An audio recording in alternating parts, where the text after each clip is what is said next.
All right, on this model of the spinal cord, we can see the spinal cord and the vertebrae and the meninges that surround it. So I really like this model because you can see a lot.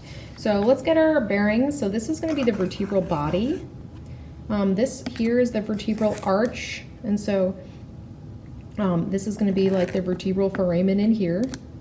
This is going to be the transverse processes of your vertebrae. Come over here. So this is like 2 transverse processes. This is the spinous process over here. And so this would be that big opening where the spinal cord goes in that vertebral foramen. Now we've got a couple of things. Up here is a ligament that's going to go around it. You don't need to know the ligaments and flabum.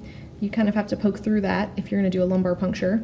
And then this part right here that's filled with fat and blood vessels is the epidural space. So remember, in the brain, the epidural space is a potential space. You don't really have much epidural space because your dura mater is connected right to the periosteal layer of the skull. But in the spinal cord, we do have this epidural space. It's going to be here, and you can use it for epidural anesthesia and things. So we have here and here. This is the epidural space. Now this guy here, this top layer labeled 9, is going to be the dura mater of the spinal cord. And then you've got this little gray line or brownish line in between the dura mater and the arachnoid mater. So the dura mater is on this outside, the arachnoid mater is here, and they should be fairly well opposed. There is a potential space, the subdural space, which would be the space between the dura and the arachnoid mater, but it's a potential space and it's not going to be, there shouldn't be any space between them unless there's a pathologic issue. Now under the arachnoid mater here, this is going to be the subarachnoid space. And so all of this area here is the subarachnoid space, and this should be filled with cerebrospinal fluid. And then right here, very tightly adhered to the spinal cord here, is going to be the pia mater.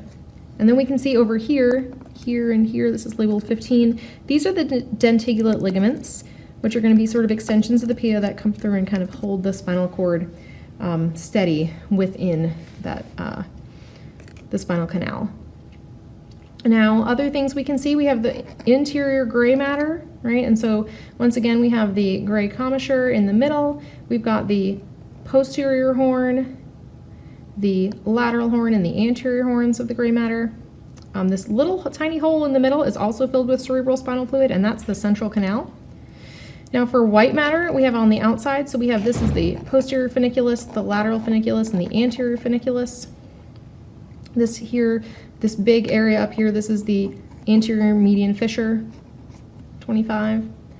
Now we've got, these are going to be the posterior or dorsal nerve rootlets, and then the ventral or anterior nerve rootlets, and they're eventually going to become, this is the posterior root, which has a posterior root ganglion, right, this big swelling over here that's labeled 19, and then we have this much smaller anterior or ventral root.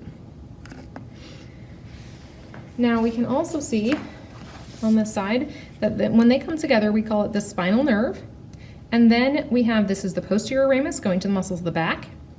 This part up here that's going to the front part, this main area is the anterior ramus. And then we have, this is cut, there's would be 2. These are the rami communicans, and we're going to be, this is where the spinal nerve is communicating with these guys right down here. So this is going to be, it's labeled 22, this is the sympathetic trunk ganglion. And so we have the rami communicans that are coming and communicating with the sympathetic trunk ganglion. Right, so I like this model a little bit more because it shows you how the spinal cord is related to the vertebrae around it, and it also gives you a little bit more of the meninges.